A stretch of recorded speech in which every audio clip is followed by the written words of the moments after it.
The late afternoon sun baked the asphalt outside a roadside biker café off Route 66 in northern Arizona. Engines growled and cooled in uneven rhythms as leather-clad riders drifted in and out, laughing loud enough to carry over the desert wind. Inside, the place smelled of coffee, oil, and dust, a second home to men who measured life in miles and scars. The door creaked open, and for a moment, no one noticed the girl who stepped inside. She couldn't have been more than 16 or 17. Small, quiet, with dusty boots and an oversized black leather jacket that looked like it belonged to someone twice her size. The sleeves covered most of her hands, and the hem brushed her thighs. A few bikers at the counter glanced over, smirking. "What is this, Kids' Day?" One of them muttered, not even bothering to lower his voice. Another chuckled. "Looks like she got lost on the way to a costume party." The laughter rippled through the room, low, careless, and confident. The girl pretended not to hear. Her name was Lily, though no one there knew it. She paused just inside the doorway, steadying her breath, then walked to the counter with slow, deliberate steps. The bartender, a broad man with a gray beard, raised an eyebrow but said nothing as Lily took a stool near the end of the counter. She placed her elbows carefully on the worn wood, as if afraid of taking up too much space. "Just a soda, please," she said quietly. Her voice was calm, but inside, her heart was thudding. She hadn't wanted to come here, not really. Places like this made memories press too close to the surface. Still, it was the only cafe for miles, and the bus stop was right outside. Behind her, the bikers kept whispering. "Jacket's bigger than she is. Bet she doesn't even ride." One man shook his head. "Kids these days." Lily stared at the counter while the bartender set down her drink. She reached into her pocket for a few crumpled bills. When she leaned forward, the back of her jacket shifted under the harsh lights. That was when the patch became visible. It was old, stitched by hand, the thread slightly faded.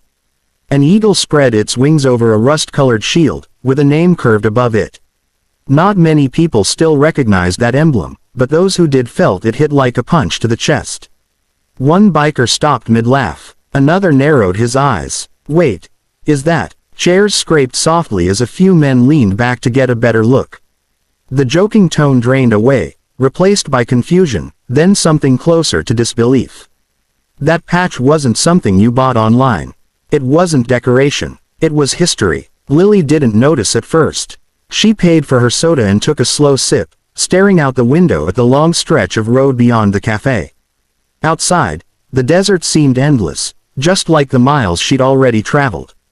Behind her, the room had gone unusually quiet. The bikers exchanged looks, unspoken questions hanging in the air. The silence stretched, thick and uncomfortable, until the scraping of a chair broke it. An older biker stood up from the corner booth. His beard was white, his leather vest cracked with age, and the lines on his face told stories older than most of the men in the room. He stared at the patch on Lily's back like he was looking at a ghost. "That emblem," he said slowly, his voice rough but steady, "I haven't seen it in over 20 years. Lily turned slightly on her stool, surprised by the sudden attention. She followed his gaze, then nodded once, as if she already knew what he was about to say. "It was my dad's jacket," she replied. "He rode before I was born." A few bikers shifted uncomfortably. The ones who had laughed earlier now avoided eye contact.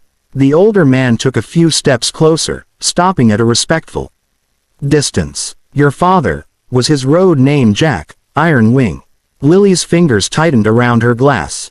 She looked down for a moment, then answered quietly. "Yes, sir." A murmur rippled through the cafe. Heads turned. Even the bartender froze mid-wipe. Iron Wing wasn't just a biker. He was a legend. A man known for riding hard, standing firm, and never leaving someone stranded on the road. The club he belonged to had disbanded long ago, but its reputation still lingered like engine smoke in the memories of those who'd ridden back then. The older biker removed his gloves slowly, nodding. "He saved my life outside Flagstaff," he said. "Pulled me out of a crash and waited all night till help came." Another man spoke up. "Helped my brother get back on his feet." One by one, stories surfaced, short, honest, filled with respect. Lily listened in silence, her eyes shining but steady. She had grown up hearing these stories. Hearing them now, from strangers, felt different. Heavier. I didn't come here to prove anything, she said finally. I just needed a place to rest before my bus came. The older biker smiled gently. You already proved plenty. He turned back toward the room. Anyone got a problem with this young lady staying as long as she likes? No one answered. A few shook their heads immediately.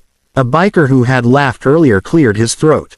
Hey, kid, I'm sorry, he said, not meeting her eyes. Didn't know. Lily gave a small nod. It's okay. The bartender pushed a plate of food toward her. On the house, he said. Your dad earned it. Outside, the sun dipped lower, painting the highway gold. Lily finished her drink and stood, pulling the jacket tighter around herself. Before she reached the door, the older biker spoke again. Your father would be proud, he said. Lily paused, then smiled. A real one this time. I hope so. The door closed behind her, engines rumbled back to life, and long after she was gone, the cafe felt quieter than usual. Not because of fear, but because everyone inside had been reminded of something they almost forgot. Respect isn't taken, it's recognized. Who was this girl, and how did she come to be wearing that jacket? The answers hadn't arrived yet, but everyone in the cafe could feel it. Something had just changed.